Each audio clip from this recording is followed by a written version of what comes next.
So welcome to my channel guys. So we will again discuss about the topic of AC chapter.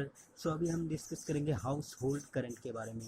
तो house hold current में के अंदर हम जो जिन जिन topics को डिस्कस करने वाले हैं वो वेरी इंटरेस्टिंग है. ठीक है, जस्ट लाइक ये जैसे हमने ये ग्राफ ड्रॉ करा है. ठीक है, तो ये क्या है, एसी का है, आपको साफ साफ दिख रहा है. क्यों? क्योंकि ये जो है प्रॉपर गैप देकर ये ग्राफ प्लॉट हुआ है. देखो 2 एम्पेयर फिर 2 एम्पेयर, यानी कि जो उनका आई एवरेज है वो आप अगर एवरेज निकालो 2 और यहाँ पे -2 है तो वो क्या जीरो नहीं आ जाएगा? आ जाएगा. तो ये आई एवरेज है फुल साइकिल का. अब ये आई एवरेज है. अब हमारे घर में भी कौन सा करंट आ रहा है? हाउस होल्ड करंट, यानी कि हमारे घर में जो करंट आ रहा है वही करंट है. तो हमारे घर में जो करंट आ रहा है उसका जो फुल साइकिल का अगर हम देखेंगे एवरेज वो तो ज़ीरो है. बट हमारे घर में तो करंट आ रहा है, इसका मतलब कुछ ना कुछ तो करंट होना चाहिए. होना चाहिए नहीं होना चाहिए?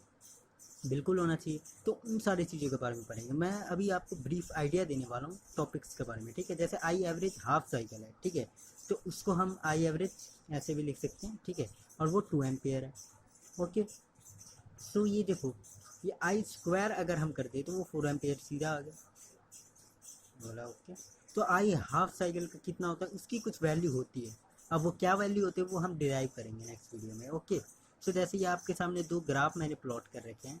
उनका मतलब क्या है? देखो, जैसे ये जो आपको ग्राफ दे रखा, मैं अभी नॉर्मली आपको फॉर्मूला बताऊंगा, इक्वेशन बताऊंगा जो है.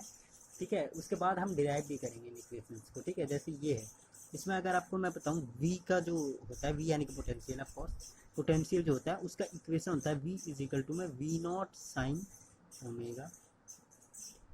आपने देखा होगा ये इक्वेशन, हाँ 11th क्लास में देखा होगा, जो है वेव्स या ऑस्किलेशन वगैरह चैप्टर में, जिसमें था y is equal to A sine omega T, है ना, प्लस फाई. तो ये सारी चीज़ें ही इसमें पढ़ेंगे. तो अच्छा होगा कि आप वो चैप्टर दोबारा रिवाइज कर लें. अगर आपके पास ऑफ कोर्स नोट्स तो होंगे.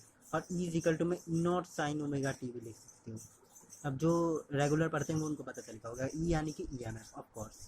और अगर मैं इसकी बात करूँ, इस ग्राफ की बात करूँ, ठीक है, तो ये आई है और ये टी है. आई यानी कि करंट. तो करंट का भी अगर मैं इक्वेशन बनाऊँ तो वो आई इज इक्वल टू में I naught sine omega t of course. Okay, बस मैंने नॉर्मल यही आइडिया जो है दे दिया है. सो आई होप आपको समझ में आया होगा. एंड समझ में आया हो तो लाइक कर देना, ना समझ में आया तो डिसलाइक कर देना. Thank you so much.